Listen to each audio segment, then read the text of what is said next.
All right, welcome everyone. I'm Councilmember Zach Hall, and I'm calling the October 7th, 2025 City Council Planning, Development, and Environment Committee meeting to order at 6:30 p.m.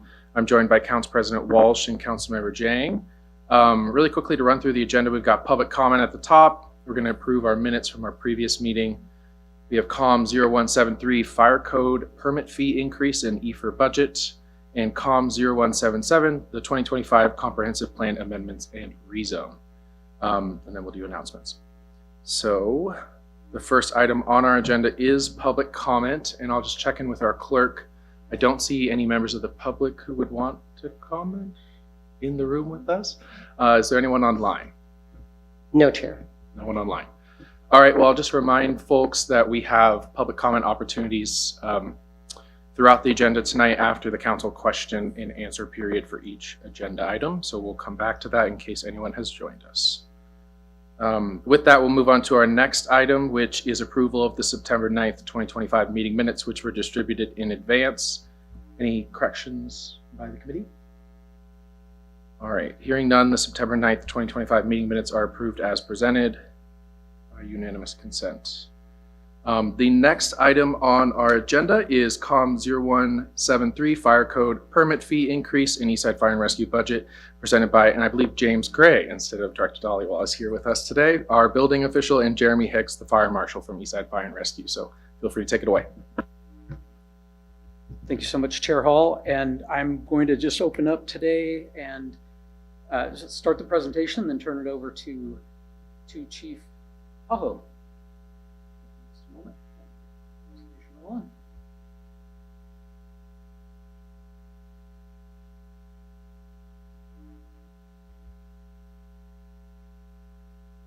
Again, so we are here tonight to talk about fire permit fees, and with that, we've got a couple of things. Council Member Jang sent a question forward, and so we had a correction that we sent forward on one of the tables. Percentage was calculated incorrectly. Thank you for spotting that, and we sent the correction forward to you. We can chat about that at when that point in the presentation comes up if you'd like to further. And with that, I will turn it over to Chief Aho.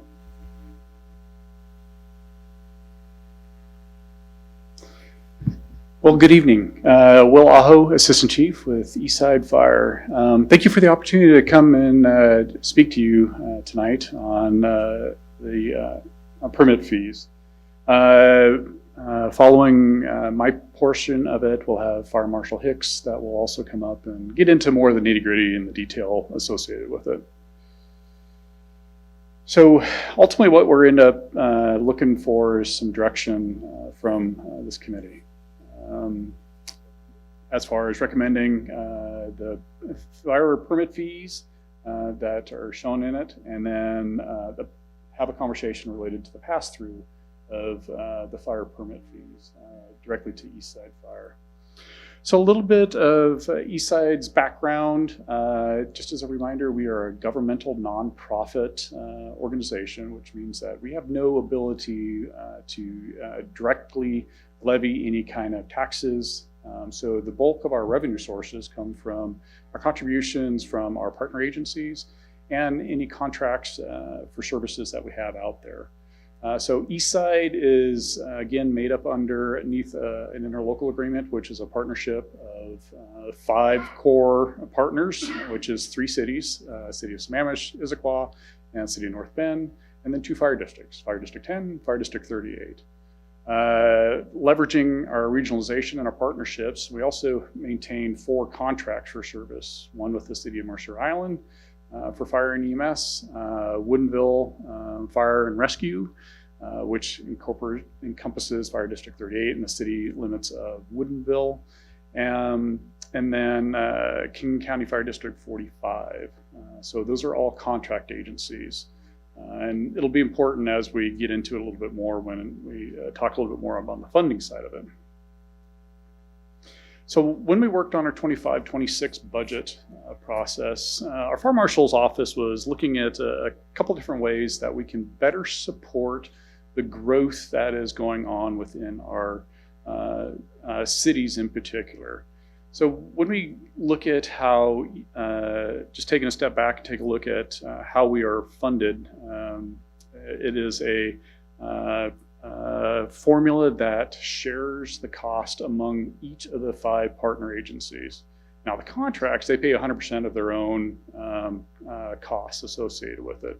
So within Eastside, the growth that occurs within the cities is also paid for by all the partners, meaning that Fire District 10 and Fire District 38, they also pay their proportional share, but there is no legal obligation, no legality that we have any say what happens within the districts. That all falls under the purview of King County Fire Marshal's office, and Fire Marshal Hicks can get into that a little bit deeper. So when we looked at the growth within the cities, we wanted to come up with a plan to make sure that we are doing our diligence to support that growth. One of it was standardizing our fee structure across all of our East Side partners. Again, excluding the fire districts, because we have no say in what occurs within the fire districts. And also including our contract agencies outside of the Snoqualmie Tribe. Again, we don't have any legal authority within Snoqualmie tribal lands. So by standardizing those fees leads to good transparency for everybody that is looking to development. It maintains that consistency, and it's predictable for any of the developers that are moving forward to develop within these areas. So part of the growth, we're looking at the growth projections within our cities. We had gone back and asked for the addition of a fire marshal to be paid for from our partners. So our current partner only pay for 3 fire marshals, 3 of the 6 within the fire marshals division. So there was, as part of the conversation with that, we needed to look at some budget reductions because of the pressures that we're looking at for our cost increases. So because the cost increases exceeded what our partners were comfortable with, we lost that fire marshal ask, which would have been allowed us to better support the growth within the area. So we need to get creative as to how can we try to cover the costs, knowing that our job is to support the cities and the partners, which came to this cost pass-through approach from each of the partners, again, mainly focused on the cities. So the current staffing model we have, our fire marshal's office is totally a total staffing of 6 people. 3 are paid for by the East Side partners. That is the same staffing level that we've had since 1999. 2 are provided from Woodinville Fire and Rescue.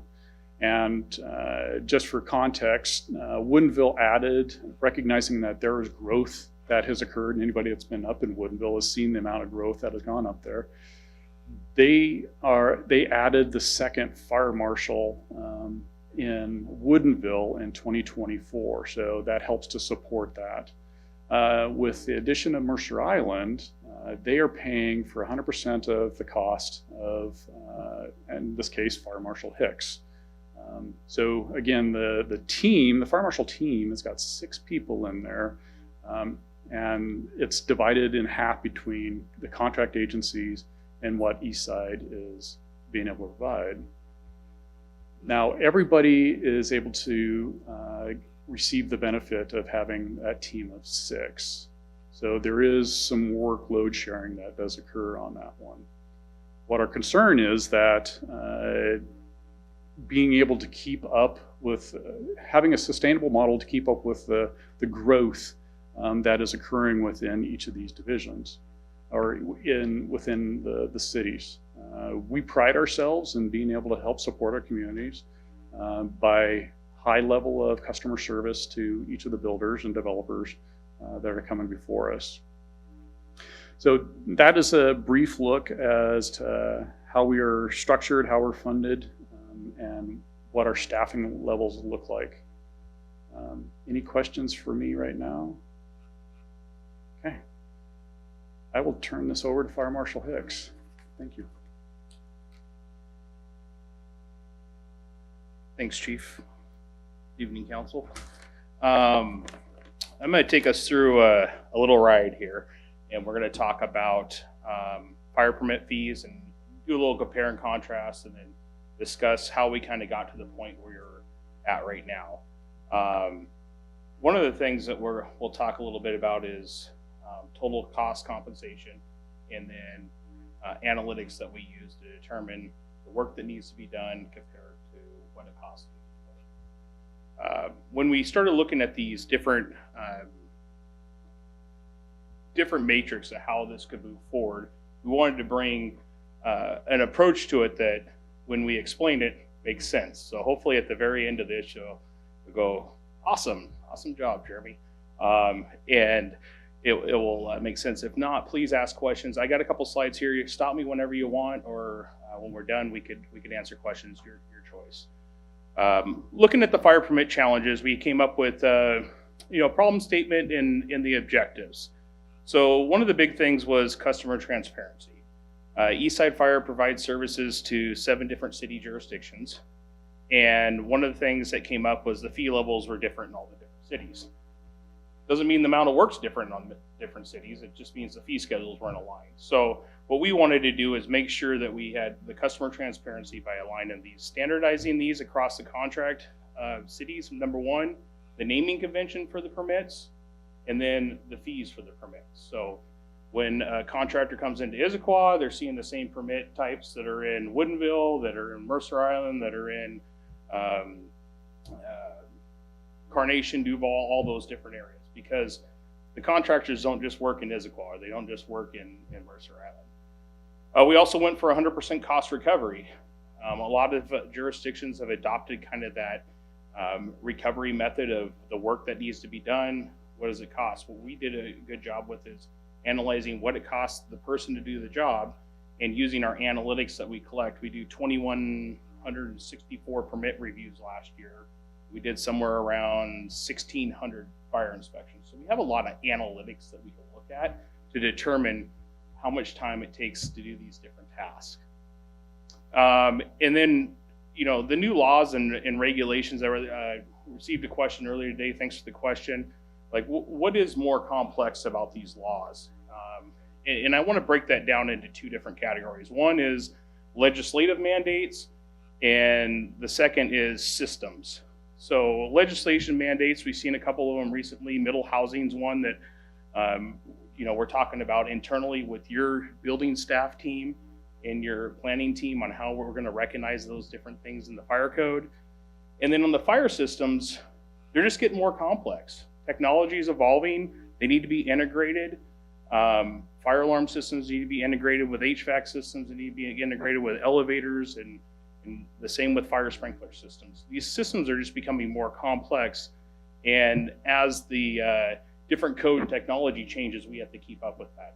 Now, that's not to say that everything's going to get harder moving down the road. I mean, things will get easier too, and we anticipate that as new technology comes out, that plan review and inspections may change times. And that's the number one reason we're using these analytics now. So next year when we come, we can say, well, hey, the review time for this project went down. Let's look at that review fee and figure that out, or inspection fee.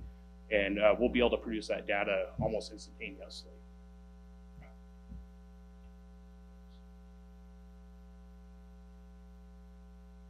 So right here is one of my examples. This shows all the different jurisdictions that we serve. And essentially this is comparing a residential fire sprinkler system. We call it a 13D system. It's the basic fire sprinkler system that you would put inside a residence that requires it. Issaquah does not have a sprinkler ordinance. So these are not required in all residences. However, they are used to mitigate fire deficiencies, whether it's fire flow, hydrant location, access, grade, some of those things. If they don't have that, then the mitigation would be installing a sprinkler system or building a bigger road or installing a hydrant, which is extremely cost prohibitive for a single family residence. So this is very commonly used nationwide as a mitigation. That's why I selected it here. At the top, you can see that Issaquah currently, and there's a range there. The current permit's $381 to $544, and it depends on the number of heads. You'll see in our new algorithm, we took the number of heads out. The number of heads, the number that stick out of your ceiling, don't take any longer to review than a simple system. So we tried to simplify that and then provide a cost for that. The new cost for that would be $728. As you can see lower on the screen, Sammamish is the next city we're currently working with. All the other cities have taken that fee schedule and adopted the fee schedule, and they're aligned.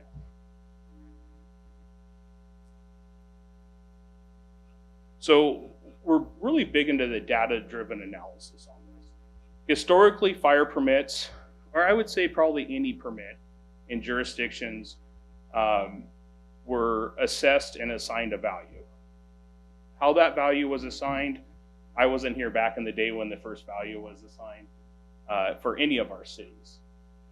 So what we wanted to do is make sure that when, as I told you earlier, when we explain this, we want to be able to say, well, here's the reason why that fee's the fee. So we looked at the time on task. So we took all the permits that we have and we looked at how long it takes us to do it on an average. Then we developed time estimates for the ones that we don't have a lot of analytics on, or ones that we have a lot of analytics and we want to round the edges off so they're not up and down jagged. Then we also wanted to provide permit variability. So right now, sometimes there's just a permit, and if somebody wants to put in a permit, and I'll use portable or power generators, not something we see a lot of anymore. But occasionally you get a homeowner that wants to put in a power generator. The code requires a permit for it. So we wanted to make sure that we put that into our system so there's a spot for it to go in versus, well, I don't know where this goes. We'll just, do an hourly fee or something. So we put that stuff in there. So the permits line up with the fire code and the required permits that are out there. We also looked at the total cost compensation. So not only the time it takes to do it, but what's that time equate to the number of hours that we're spending on, both for plan review and inspections. And this allows us to make annual adjustments. So the queue that you guys have in your packet there shows all our permit categories and the fees, what they are now, what we're proposing. But we have that same document that shows how many hours it takes. So when we go in there next year at a permit fee review, we could take our analytics, put it into the computer, right, the Excel document, and that could change all the information. So we'll have it right away versus going, historically it was a cost of living increase that was attached to it. And as you can only imagine, a cost of living covers one factor of the whole total cost compensation of what it takes to do the work. So, and then we use regional benchmarking. So we could quickly look at a permit that is out there for any of our service areas and compare it to another service area and go, okay, we're in line, and we are in line. We're actually below where other cities are right now in our permit costs. And we're doing that, some would say, well, why don't you make your permits comparable with other cities? Well, that doesn't make a lot of sense. We could go, this is the time it takes us to do the work. This is what it takes to finish the job. Here's what the permit fee should be. And I'm very happy where we are with the permit fees. So I'm going to show you 3 different slides here.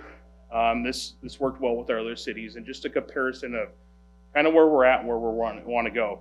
This first slide's a little busy, so I'm going to explain it. At the top, this is a single family residence with a sprinkler system. Roughly 3,000 square feet, roughly 40 heads. Why I had to put those metrics in there is because that's what the fee schedule shows right now. So I had to put that metric in there to show you what it will be. Below are the review fee and the sprinkler system fee. Below that is the city building plan review fee and the city building permit fee. Those are two fees that would be paid by the contract or the homeowner or the contractor or the developer to get a city building permit. And why that's important is because we'll talk about a percentage of those. And then down below, I just gave a definition. So the fire plan review fee deals with the structure, the house, the residence. When we review that house, we look at where it's sitting on the property, what the access is, where the fire hydrants are, what the distance from the fire hydrants is, what the fire flow of the hydrants. We have a lot of information that we look at to make sure that they'll comply with the code when they put in the building permit. And then the fire sprinkler permit is basically a system permit. Fire alarm systems, fire sprinklers, smoke control, hood suppression systems, HVAC, duct detectors. Those are all systems that are on the fee permit schedule right now. The generator would be an example of that. So up above currently, a fire plan review fee for any residence is $210. The fire sprinkler permit is $544, which brings you a total of $754. The proposed fee would be $864 for the building review fee. And that's basically 15% of the building plan review fee. So we're comparing apples to apples. The city uses the building plan review fee. We want to use that and do a percentage of that. Those numbers that you see below are based off of a adopted matrix. And they all go off valuation. So the city permit fee would be a representation of 100%. In your fee schedule for the city building plan review is 65% of the permit fee. That's how it comes out. Then of that 65%, the fire review fee would be 15%. We use that number because the average amount of time it takes, we start to compare it to the amount of work. Obviously, when building does a plan review, they're looking at plumbing, mechanical, all sorts of things. We're taking a small component of that, and it's 15%. That's what we think is a fair number. And that's also being used regionally for that number, that 15%. So that's where that number comes from. And then if you start to compare it to hours that we do the work divided by the hourly rate, it comes out good. And this transfers to commercial projects, townhomes, all the way across the board. Because again, this goes off valuation. The less value of the project, one would think the smaller project, the more valuation, the more complex project. And I'll show you a couple of slides to illustrate that. So the difference in this permit is simply the A minus B there would be $838 difference for a house. I believe this house that we pulled up was about $1.2 million valuation, roughly. And just for information, again, I mentioned that not all homes require sprinkler systems. So we use the valuation and we added a sprinkler house to a fictitious house here to show you, because the system permit is static. It's a static price. Moving on to a townhome unit. This one has about a $2.4 million valuation, if I remember right. And I picked some of these not to show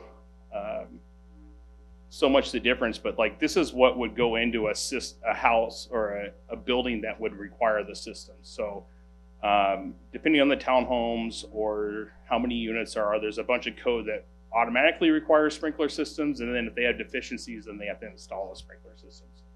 I use that kind of analogy here so I can show you what a real case would look like. So this is a 4-unit townhome. This is a fire alarm system and a full sprinkler system would be installed. Currently, it would be about $2,738. This would increase to $4,146, so a difference of $1,400. Now, this is for 4 units too. This isn't per unit. So we've talked, I heard earlier we were talking about affordable housing and some other things to incentivize people to build. This is for the building itself. So it's not, if you had a 10 unit or a 12 unit or a 14 unit, this price would look roughly the same. Now the one variable in there would be the building or the fire plan review for the building, because it goes off the valuation of the building, but the systems would stay static. So it's not apartment A is gonna get this value, this system, and then apartment B is gonna get that system. We do the whole building in its entirety for this, which helps when people build these larger multi-family buildings. And you can see it's $4,100 total, and then below is what the building plan review and the permit fee are from the city currently. And then the last one is a commercial TI. It's a tenant improvement. This was a very large tenant improvement. That's why I picked this one. It took a lot of time to do this, and just the remodel of the building was about $2.9 million to remodel the building, and they had to include fire sprinkler systems and fire alarm systems because it was the use that they're going to be using the building for. I also picked this building because they had to put a fire underground system in, which is basically the pipe that goes from the conveyance system or the municipal system to the fire sprinkler system. Those are very labor intensive in review and inspections. It takes about 7 inspections to get those signed off, and it takes quite a few hours. They're especially restrained. They have to have thrust blocks. They have to be connected. You have to make sure all the water utilities are on site. You have to flush them. There's just a lot of work in them. You know, roughly, I would say, well, here we're accounting for 9 hours worth of work, and I would say it's all of 9 hours worth of work to do that out the door. Before we were getting $283 for that 9 hours of work. It was not in line with what the time on task was. The plan review fee, again, you saw earlier that a residential was like $236. Commercial was $273. It was one or the other. That's how we fit these into a box.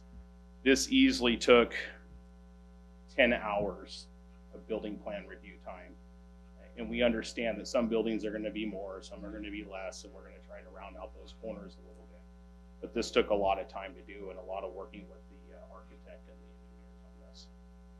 Fire sprinkler system needed to be installed in the fire alarm system.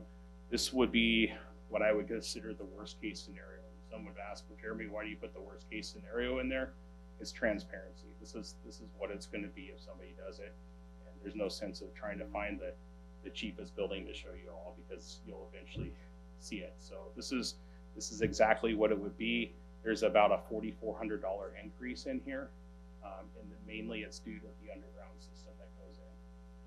I think we're going to see a lot more of these commercial TIs. Maybe not to this extreme, but you have a lot of buildings here that people are repurposing and doing other things in them. So if that happened and it was the worst case scenario, it would look like this. This also has a really high fire plan review fee on it. Again, I alluded to the fact that it definitely took more than 10 hours to do this, but if you look at that, it's roughly around 10 hours worth of work there. So, any questions on those 3 slides? Okay. Do you want to chat on this slide, Jen? This is just a comparison of the historical fire fees.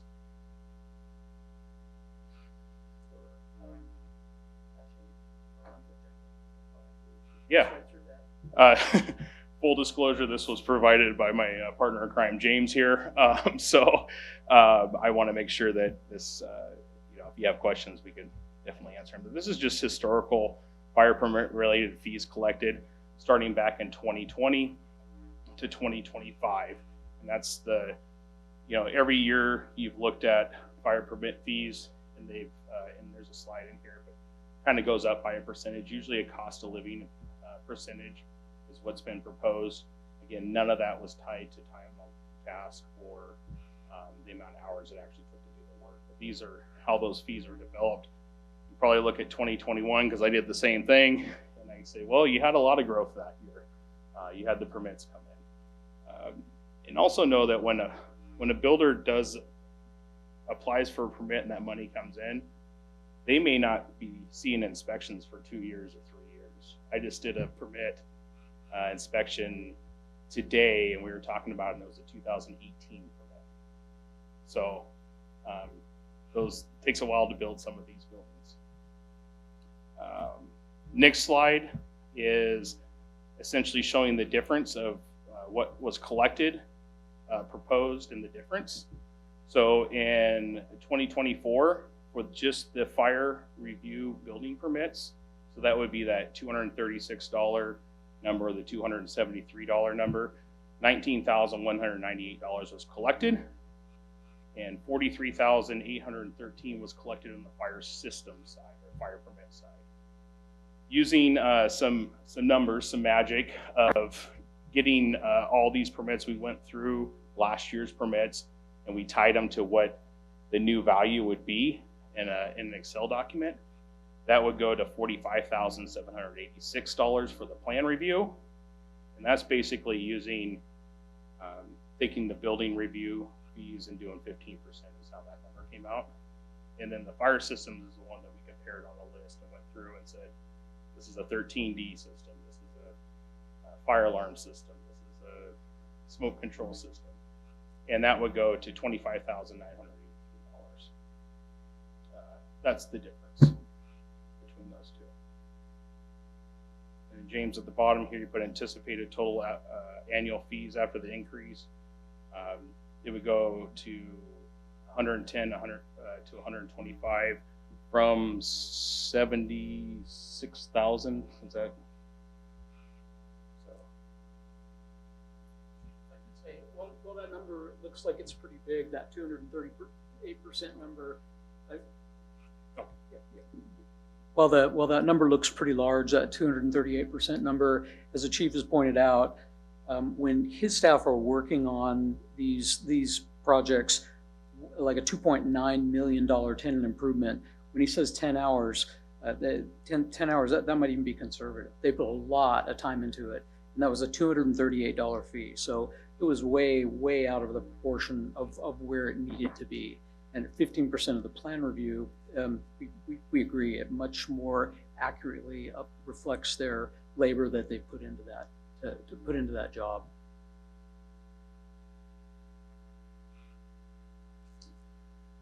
So where we're at right now is here today, October 7th, speaking to y'all. We're hoping to move this forward to council reading and final adoption on November 10th.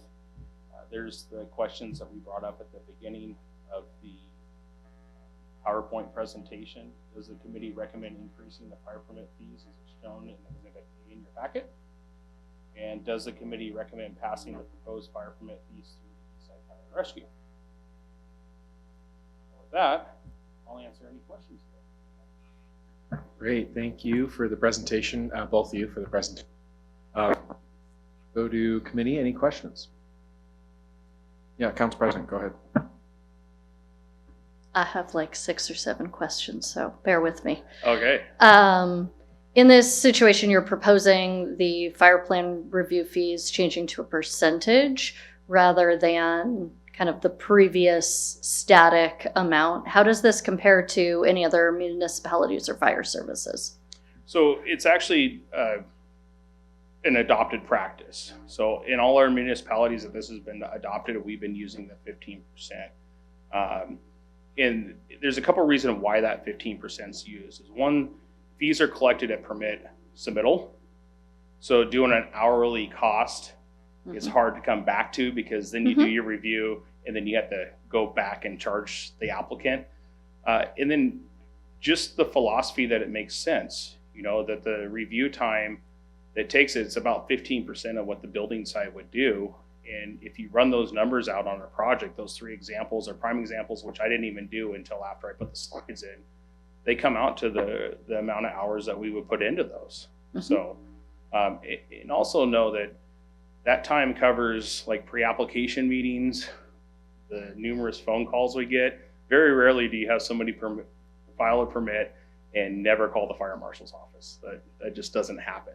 As much as we try to get the information out and the design standards, all that, people still have questions, and we're definitely happy to answer them, because we want to start the stage with everything right, because nothing is as frustrating for everybody involved as when they get to the end and like, oh, by the way, you got to do this. So we put a lot of forward time into the front end of this. Okay.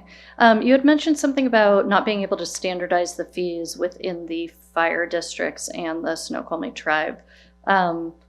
Why is that, and how can EF&R ensure that they're also paying appropriate fees? So I'll take a stab at that. I'm not the King County Fire Marshal, but played in the county realm for a little bit. In the fire marshal's office, there's something called authority having jurisdiction. You guys have designated the EF&R as your authority having jurisdiction when it relates to fire code.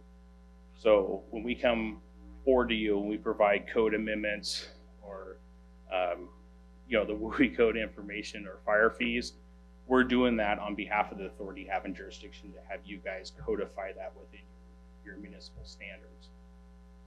In King County, we're not the authority having jurisdiction. The King County is the authority having jurisdiction. The King County Fire Marshal works for the county. So they develop their standards and their amendments and their fee schedules based on the greater unincorporated King County. So we do have input when it comes to some of the review stuff, or especially in our response areas. The fire marshal, we have a great working relationship, but we don't standardize their permit fees. It's not our lane to be in when it comes to how they set up their fees. So then, is it the county fire marshal that is doing the work on those? Yeah, we don't Okay. do. Yeah, sorry. I got you. Yep. Is that where you were going? Yep. Sorry. Yeah. Yeah, we don't do the work in the county agencies outside of some minor consultant work on if they have a question about how we respond. Okay. I believe there was something in there about like a 10% additional fee that gets kept by the city. And so I guess Director Dollywall, I might be calling you up for that one. But is that additional fee kept by the city? Does that cover the costs that we have for coordinating the permits and working with EF&R? Sure. For the record, Minnie Dollywall, Community Planning and Development Director. I don't think anyone in the community is here, but good evening. That's correct. The 10% is covering just the intake, the routing, the fee collection, the payment and issuance. There's a fair amount of work that the permit techs do to get it processed through the system, but it doesn't apply to building permits because we have to do that anyways. So the 15% that is going to apply to the building permit category, we're not applying additional 10% to that. So only to the sprinkler systems, the alarm system, the specialty fire permits that are only going to fire department for review, because the other work is going to occur anyways for the other ones. So That's hence the anticipated revenue for those would probably be in the range of $4,000 to $5,000, because overall it may be $100K of new fees coming in, but only a portion of it is for the fire permits. The remainder is for the building permits that the 15% goes to fire review. I've got another city-related question. So as we've talked about permitting, one of our city goals is to streamline permitting and making sure that we're not creating any delays in that permitting process. And so I'd like to understand how the East Side Fire and Rescue portion is currently working, how we anticipate these fees allowing us to potentially streamline and speed things up in the future. Is that something you can talk on? Sure. It's a partnership. So, we have a great working relationship with East Side Fire in terms of the plan review piece. If they are running behind, James calls them up and says, where are these? And so, they get right to it and get back to us, because sometimes things happen, vacations, time off, sick time, whatever that case may be. But now that we are monitoring our reports, we have a good sense of, we can run those by division. Our engineers taking longer, how's the fire department? But ultimately, we don't control as the city. So some of these mandates from the state that require the cities to establish, are contingent on our partner agencies, whether it's East Side Fire and Rescue or Sam Platte Water and Sewer District, because we do route it to them. I think it's everyone working together, but in terms of having authority to approve for fire, we do not. So we do need the fire marshal to be timely with their review based to meet the state mandated timelines. Okay, now back to is there then, how does this relate into the East Side Fire and Rescue budget and the ability to potentially hire that additional staff person for this area as we were talking about? Can I phone a friend? Okay. Chief, you want to handle that? Whichever one of you want to. There you go. Yeah, great question. So the way this happened, way we're approaching this is because we're having these conversations with all the cities. Woodinville's already approved it. Again, we already talked that they're a contract agency, but there's a pass-through already in place. Carnation has approved that, which is part of Fire District 10. So we got a pass-through associated with that. North Bend has already approved this.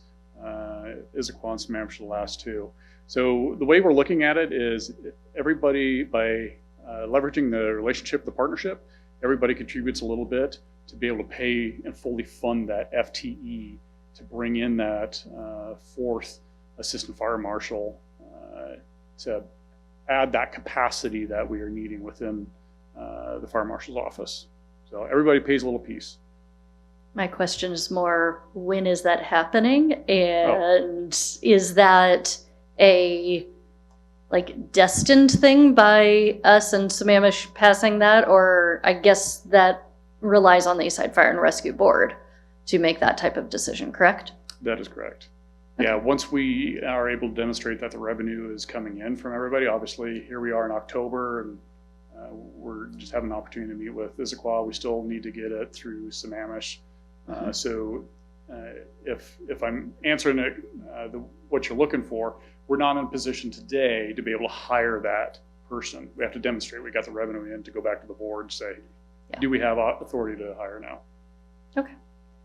Can I jump in on Yep. that one? I imagine there would be surplus from cities that are paying or that are doing the pass-through funds for this too. Is there a plan yet? This is with my Issaquah hat on, by the way. Is there a plan yet for the fund balance for kind of remaining whatever's left over from fire permit fees that are passed over to East Side Fire and Rescue? Or is that a conversation to come? Yeah, it's a conversation yet to come.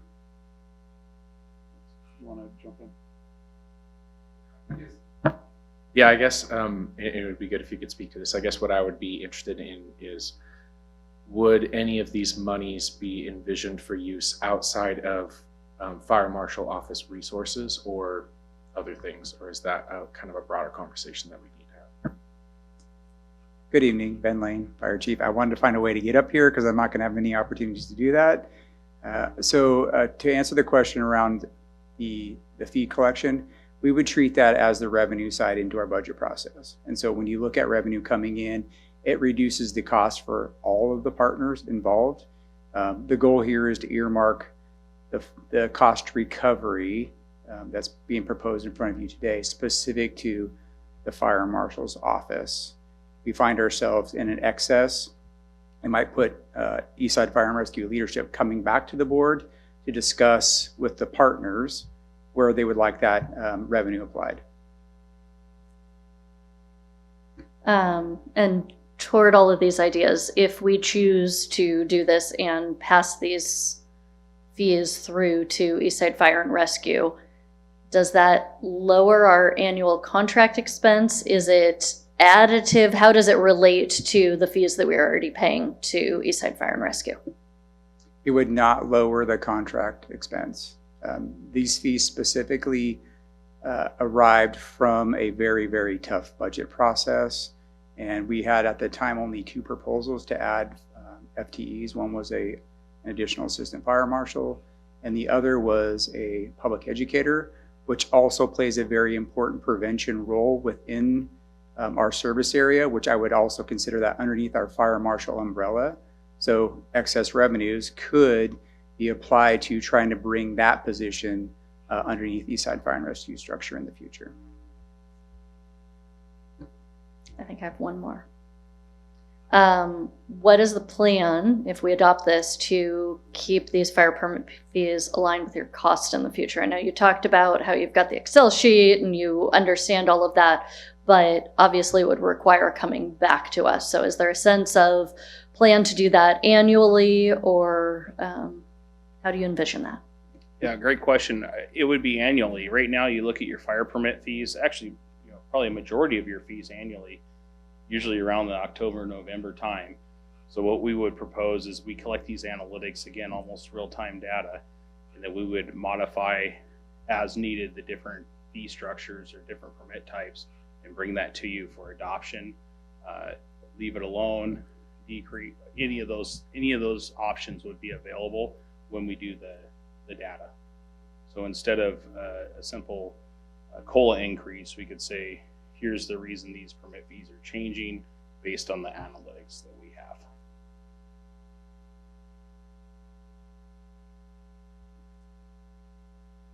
have. All right. Any other questions from committee? All right. And I know some questions were asked and answered over email as well, so thank you for that. All right, then we'll move out of Q&A, and I'll just ask the clerk if there's anyone from the public with us. Not at this time, Chair. Any of you interested in providing public comment? Nice. Okay, if not, we're going to move then into, I'll just remind members of the community that are watching that we have one more opportunity for public comment after the next item. And of course, you can email us with your thoughts at any time at citycouncil@issaquah.gov. So now we'll move into direction needed, which I think the two questions are, does the committee recommend increasing the fire permit fees as shown in Exhibit A? And do we recommend passing proposed fire permit fees as passed through to Eastside Fire and Rescue? So who'd like to kick us off with comments? Council President, go for it. I'll just dominate this meeting. That's fine. As I look back to how we have approached some of our building fees and our impact fees and everything, one of the things that we have started to do with some of our partner organizations, such as the school district, is trying to standardize across different jurisdictions that they might serve. And so being responsive to what their needs are to cover their costs, to make sure that there are standards across different organizations. So I see that in here. We've also, when we've looked at our own permit fees, we've given our organization the goal of having at least, I believe, an 85 to 90% cost recovery. And so I see in here the idea of trying to approach and make sure that there is cost recovery on this, and that not just the cities that are having the growth are paying for it, but the actual building developer, homeowner permit is the one that's paying those fees. So I appreciate the alignment there with the costs to the particular person who is receiving the service, and the idea of making sure that there is cost recovery. I also appreciate that we have looked at our own costs and ensured that, if we are the coordinating agency that somebody is doing a building permit through, ensuring that we are not going into the hole while doing this type of organization of the permit coordination. I appreciate that. So I think this is going in the right direction. I think as a city, we are going to need to determine, hey, if we're seeing a loss of revenue here, how do we approach that? And how do we approach that for our budget period? Because that is a real situation and something that we need to take into account. But I think these fees being directly aligned with Eastside Fire and Rescue so that there can be the appropriate number of fire marshals to make sure that the permits are happening quickly, and anybody who is going through one of these situations has the ability to get something happening swiftly and streamlined. So I see a lot of alignment here, and I appreciate that this has been brought to us. Thanks. Thank you. Yeah, go ahead, Councilmember Chang. Yeah, I want to echo Council President Walsh's comments. Generally, I think it's always good to be standardized and similar with other cities within our jurisdiction. So it was good to see that, all the cities other than Issaquah and Sammamish are already on the proposed fee schedule. And so I think, we should definitely be aligned with that. I also think it's great that, there's actually a lot of justification in terms of, the amount of time that it takes. And, we want to make sure that we're covering the costs and that applicants are covering the cost of having their systems inspected. So that's great. And also, I'm definitely very interested to see kind of what data you come back with next year in terms of, what's the actual amount of time spent on these inspections. It was good to hear that, as some of these technologies improve and you get more familiarity with them, potentially over time, the time spent could be less. So I think that would be really great, and I'm very much looking forward to hearing back from you next year. Same here. I don't think it's a surprise that I'm going to support this as well and recommend passage up to the City Council. Agree that it's good to have uniformity and consistency. It's good to reflect true cost. Good to be mindful of sustainable growth going into the future. I think that's also important to acknowledge this is a fairly large increase too. So, just as the city tracking whether this becomes a barrier to development and also a hardship for residents, and then also our own impact on our own revenue needs as well. But again, I think we've done our due diligence and this is a good step forward. You've talked about using the analytics to do like that annual review of fees and stuff like that. I wonder if you would be open to providing some sort of report to the cities on that every year when the fees are updated, just for transparency with the partners as well. And I imagine that was something that would happen anyways, but I thought I'd throw that out there. And thanks for all I know for sure how hard and diligently you all have been working on this, especially with the other cities. So I appreciate you very much. So I think you're hearing, yes, we recommend increasing, and yes, we recommend passing it over to EF&R. And when does this come back to the council? I think we had it here. Any other comments real quick before we kind of start to talk about next steps? Yeah, Councilmember Jay. Yeah, I agree with the point that you mentioned about, this is a big increase. And I think part of it is that, we were essentially undercharging for a long time. And so that is something that's important to acknowledge, from the perspective of, folks that have to get the fire inspections. It appears like it's a big increase, but ultimately it's like, if we have to, fund our fire services, if we're not funding these inspections from, folks that require them, then we're funding it out of, everyone else's, like the general fund. So I do think this ultimately is more fair, especially because there is a justification of, it is the amount of time that the staff, hardworking staff at Eastside Fire and Rescue have to spend on this. So I think it makes sense, even though, it is kind of a sticker shock to go from, whatever $700 or $200 for the fee originally to like $800. It's like 4x. So, yeah. Well said, thanks. Yeah, okay, so November 10th is when we go to the council. Is it the administration's position to have it on regular business, or do we have to? I'm not sure. We'd love to hear from the committee on that tonight. Okay.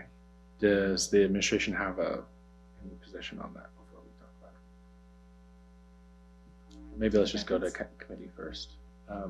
You have your hand on the mic. Do you have a thought, Council President? I was just looking at where we're at. We do have the 2026 school impact fees coming back that day, and I believe they are sitting on regular business. So I think this would be appropriate then for regular business as alignment. I'm fine with that too. You good? Yep. All right, then let's place it on regular business. All right, thank you all very much. Appreciate it. And thank you for being with us in person this evening as well. With that, we'll do the next item on our agenda. And I see Thomas is with us here in the back, so we'll give you just a minute to come and get set up. It is COM 0177, the 2025 Comprehensive Plan Amendments and Rezone, presented by Thomas Valdries, our Senior Transportation Planner. Do you want us to take a break for a quick minute, or can you get set up? Okay, great. I think we'll be okay.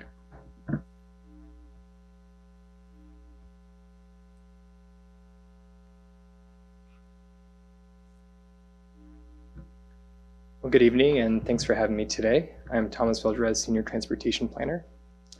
Today I'll be presenting on the 2025 Comp Plan amendments. The purpose is to seek this committee's input and recommendation to Council. So I do have two questions tonight. First, are the proposed changes clear and reasonable, or are there additional changes needed? And second, does the committee recommend proceeding with the proposed amendments at the November 10th council meeting? So just some background for anybody watching this online. Every year, staff compiles comp plan amendment requests. These come internally from staff. from council as well as the public. We develop a docket or list of proposed amendments for the comp plan that council then agrees to consider for the year. This is considered a to-do list, which kind of helps the city manage our workload and prioritize policy issues and ensure that we're compliant with state law. So being on the docket doesn't necessarily mean that it's guaranteed for final adoption, but we're just saying we're going to analyze it, take a look at it, do some public review, and see if it makes sense. Typically in January, we hold the public meeting, and then council makes a decision on what goes on the docket in March. So for this year, the docket included 5 items. Exhibit A contains the 5 items. The call was made to defer 2 of the items. We had some staffing constraints as well as complexities. For making 2 of the amendments were going to be challenging to do this year, so those have been temporarily deferred. So today the discussion is really just around those 3 items in the red box. So this is to add a policy allowing for co-living, to change the land use designation of the food bank property, as well as to update the transportation element. So I'm just going to run through all the proposed amendments, and then I'll take a pause at the end. So Amendment 1 is to add H policy B6. This is to create a new policy that allows for market rate, non-subsidized co-living housing in all zones, which allow for multifamily housing. This amendment allows the city to stay compliant with House Bill 1998, which requires cities to allow co-living housing in all zones that allow for at least 6 units, including mixed-use zones.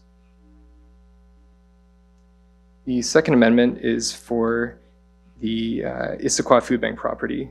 So this property was recently sold by the city to the food bank, and its current zoning is for community facilities, which is intended for publicly owned properties. So given that there was a recent selling of this property, we need to therefore update the zoning to match. So this next slide here shows what is proposed. So the property would just match the existing land use conditions, which is all retail. Running on through here, third amendment is related to the transportation element.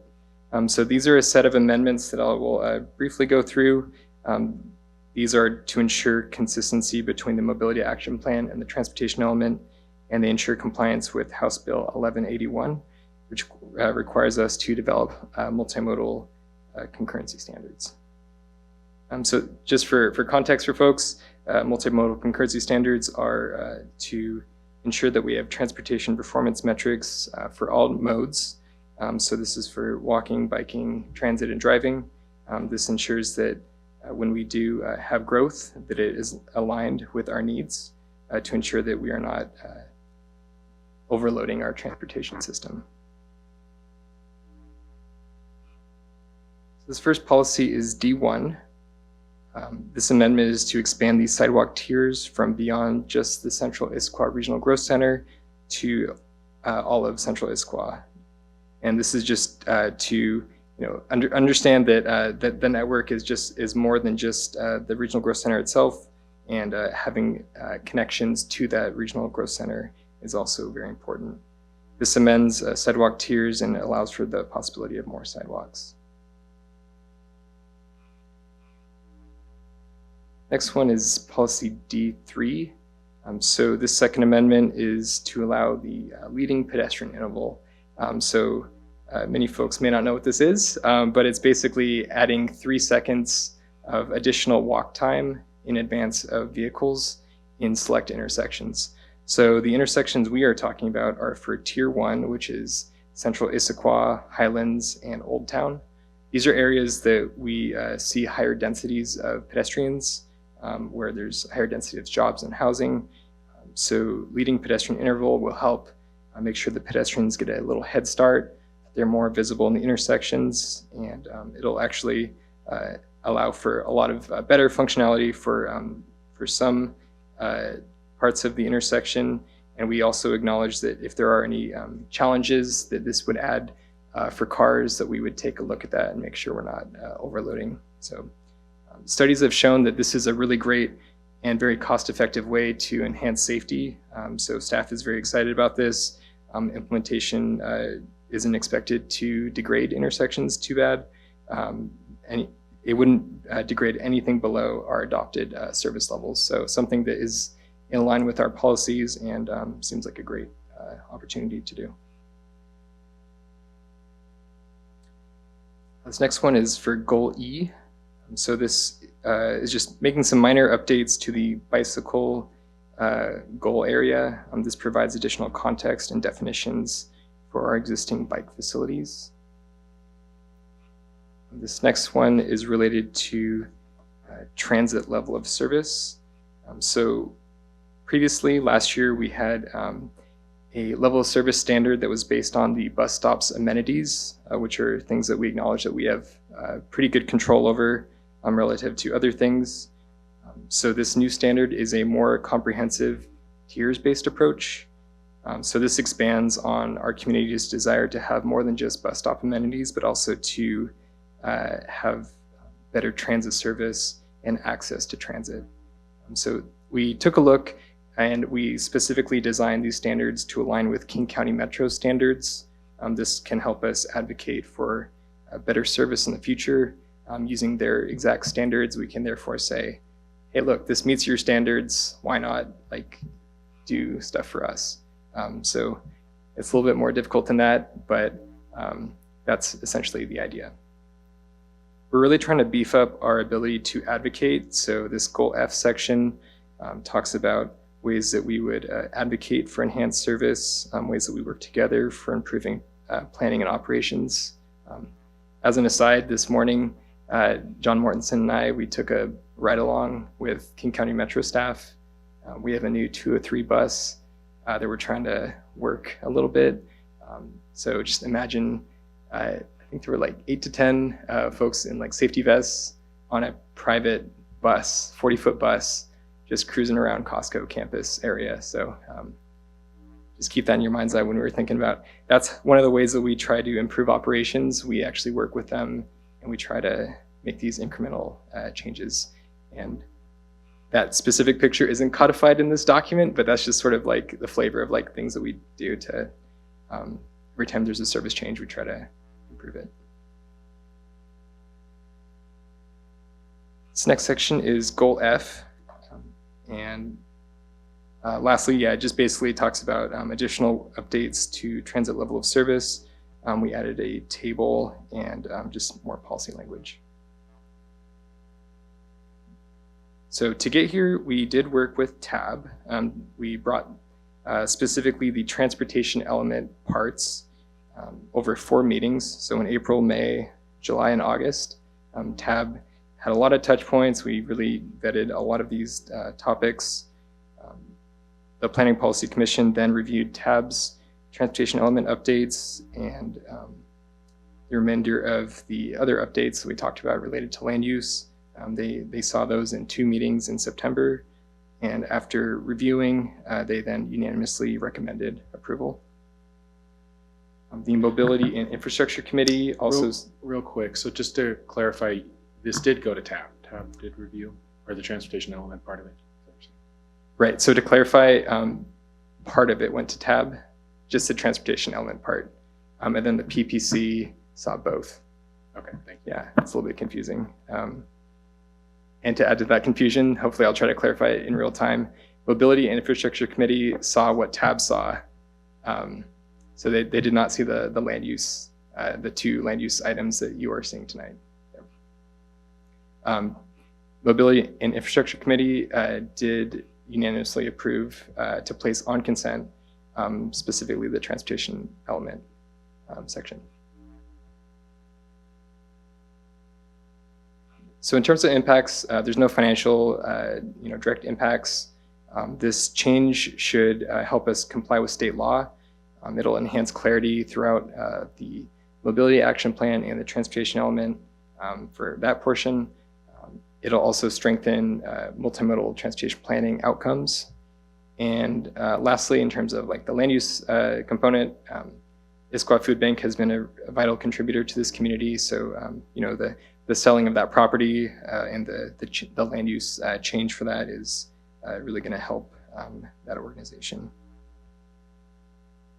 So timings and next steps, we are in October, and in November, hoping to take this to council for adoption. So I'll pause here, and these are the 2 questions that staff has. Thanks. Thank you very much. Questions from committee? Council President. Yeah, really appreciate the leading pedestrian interval, but that brings up questions for me about why that and not other things. So can you talk a little bit about how you decided what were the things that we needed to include in this transportation element? Yeah, a lot of the concerns that the community has given is around safety and pedestrian access, specifically not only to transit, but also just like making it easier to walk around, but also not impacting traffic, which can be challenging in those particular neighborhoods in general. So we wanted to see if we could do both, so not degrade intersections from like a car perspective, but also just make it easier to get around without a car. So leading pedestrian interval can do both. It's really great. It's used in a lot of major cities, and people love it. So it's a great way. I think that there's a crash reduction factor, which is saying like how much value we can get from something like this. It's something like 15%. So it's really great, and the community has really been excited about this. Another one that I'm personally very excited for, and I think the community would be if it was a little bit more well known, but is the idea of continuous sidewalks for biking and walking, instead of having bikers and walkers come down to road level through curb cuts at driveways or certain intersections. Have we considered that as an opportunity to improve safety and make the more vulnerable road user more visible and require the cars to slow down?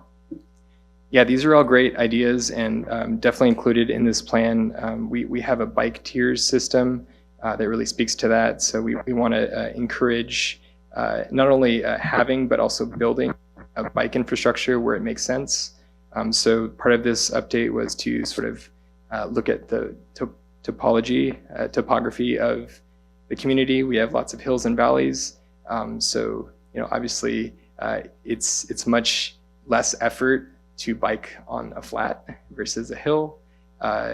So we take that into consideration, and this exercise really just helped us prioritize where a lot of these projects can be built. And a lot of that has to do with just like feeling comfortable and all that. So those are all really important factors that we included in this update. Councilmember Zhang, go ahead. So on the pedestrian thing, one complaint that I've heard from some folks is, and I think maybe this just goes to the definition of level of service for pedestrians. It's basically, is it safe to walk? Not how, and whereas the definition of level of service for cars is how long do you have to wait? And it could be safe to walk, but there's a lot of crosswalks in Issaquah where you have to wait for a very, very long time. So I'm curious if that's something that we might, in terms of level of service, incorporating that wait time thing. Because I know, in the Highlands, there's some intersections where just the lights don't even respond to you pressing them. And even if there's no cars, you have to wait for like 5 minutes. And I feel like that's something that we should be addressing. And, wouldn't necessarily be in this amendment, but I'm curious, is that something that we'd consider for future comp plan amendments? Yeah, we definitely want to make walking a great option. So yeah, I know that our traffic engineering staff looks at intersections to sort of make those value judgments. But we can certainly look into that if there's specific areas that you're finding that you're waiting and it's kind of like a ridiculous amount of time. I think we'd love to like kind of know more about that, and we can try to tweak that. Front and Sunset. That's a classic example. Yep. Yeah, Front and Sunset, and also I had a friend who lived in Discovery West who complained about, the sidewalks to cross Highlands Drive to be able to go to Safeway. And he basically said it was so bad that he would just drive to Safeway even though it was like half a mile. And that's not what our residents should necessarily be doing. So. Any other questions from committee?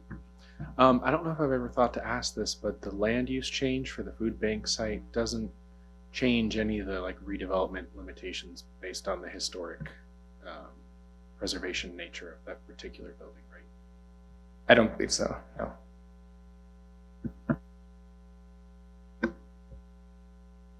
Good question. Kristen would know. So I'm going to guess, I think it has the designation from the historic register. So that designation still remains. But as we work with Food Bank on terms of what the redevelopment will look like, it may come up in terms of how that designation, what are the limitations and what can and cannot be done. Okay. Might not necessarily be that we need to have all that information when this goes to full council, but might be nice to have a little bit more clarity on kind of what are those potential tension points there. Sure. For the rest of the council. All right, any other questions? Not seeing any. No members of the public with us in the room. Clerk, anyone online with us? No, Chair, not at this time. All right. Well, as always, to those of you that are watching live on YouTube or during your commute watching this Issaquah committee, you can email us anytime at citycouncil@issaquahwa.gov with any thoughts or questions you might have. So we will now move into deliberation of the committee. The questions are they clear and reasonable, additional changes needed, and are we ready to recommend proceeding to moving the amendments to the November 10th council meeting? So who'd like to get us started? Sure, Council President. I just realized I have one more question. For the 2 items that were delayed due to staffing and things like that, are those things that we envision have coming on the comp plan docket for this year? Or are we still facing some of those challenges? Yeah, as we started digging into them, they were not that straightforward. So in addition to the staffing challenge, they're just more complicated matters. Primarily the ownership, because they're not just all city-owned properties that have the CFF zoning. It's also the school district. It's also the Sam Platt Water and Sewer District. So it became more complicated. And the number of lots that have this designation also is significant. So it isn't a small task, but there's a lot of history to each one of these things too. So we haven't put it on the docket at this point. I think these are some of the things that we do as the periodic update, because these are not one-off things. You're looking at comprehensively the whole thing. Same thing with changing the residential zones, because there was other things at play right now. So it was just a name change. It was just a text change, but it may have, as we implement middle housing, we may learn a few things. So I think they're not on the docket for 2025 because we're getting, or 2026, I mean, we're getting staff geared up for other things, and this one will probably be tagged along with more of a comprehensive. If construction's slow, we have a lot of construction permits at this point, and so that's sort of a priority to meet those timelines and get those processed. But we're open to, if council wants us to continue to put this on, we can certainly keep it on. Can you talk a little bit about why this came up in the first place and what the pros and cons of, especially, I know the community facilities came up because of the food and clothing bank and all of that. Yeah, that was the only reason. I think the Kristen was thinking that, instead of having to do these rezones to whenever the city's trying to surplus, because it happened with the City Hall Northwest, now with the food bank, is there a way to just not have to do the rezone? But it's not, I think the city's surplusing, that's probably in the short term, we're not looking at any more sales unless, it comes out of the public, the facilities planning. So this is already done. So the problem we were trying to solve was not having to do rezones. But every time the city wanted to sell a property, we had to do a rezone. request. That's the real issue we were trying to solve. And how about the single-family zoning naming? That was just kind of a leftover thing from middle housing piece, that it's not really intuitive to call it single-family estates Yeah. and single-family small lot. But it doesn't change any of the development standards or anything. It was more of a naming thing. I think that was on it. I'm not sure why that could be done. Yeah. That's kind of what I was thinking, is that seems to be the easier idea for something to put on Yeah. a 2026 docket. And then what's the process and timeline for docket items for 2026? I don't believe we have received any requests from the public. So there's really nothing on the docket at this point other than whatever the city chooses to put or council wants us to put on the docket. But I believe the deadline is September 15 for anyone to submit a request for any of the changes, and we did not receive any. And how about for internal? When is kind of that timeline? I think we take the docket to Planning and Policy Commission, bring it to council. I have to look at the exact dates. Yeah. Okay, so that's still something that we could, weigh in on a little bit as we're kind of looking through. And I imagine as we're looking at the budget, just trying to understand what our staffing and resources are to take on things like this. So. Yeah, I mean, it won't have any, it won't make any difference in terms of what the community will experience or feel about it. It's more of a internal thing than an external thing. Okay, thanks. Did you have a follow-up question, or do you want to get started on comments? Oh, go ahead. Yeah, sure. Yeah, I mean, I think these all, generally seem to be pretty simple. I don't really understand why, what the complexities were around, renaming the single family zones, because what I've seen other cities do is basically just rename it to neighborhood residential. So I hope that we can, get that on in 2026. I mean, it's literally just, renaming, so I don't think it should be too complicated. But, generally, I think, especially on the transportation policy changes, I think those are all great, especially the leading pedestrian intervals. So, excited to see us acknowledging those in our comprehensive plan. And I'm also looking forward to see how we actually implement them in our implementation. That's it for me. +1 to everything that she said. Those were all of the items that came up. I appreciate the process that we've gone through with the Food and Clothing Bank and understanding what their needs are as this comes through a docket, and what our needs are to surplus the property and kind of go through that requirement. I like the changes that we're proposing for the transportation element. I appreciate that you mentioned that it had gone through the Transportation Advisory Board, because that was one of my questions, was, hey, why didn't they look at that? So yeah, I see no problems with this. Thank you. Yeah, double thumbs up here as well.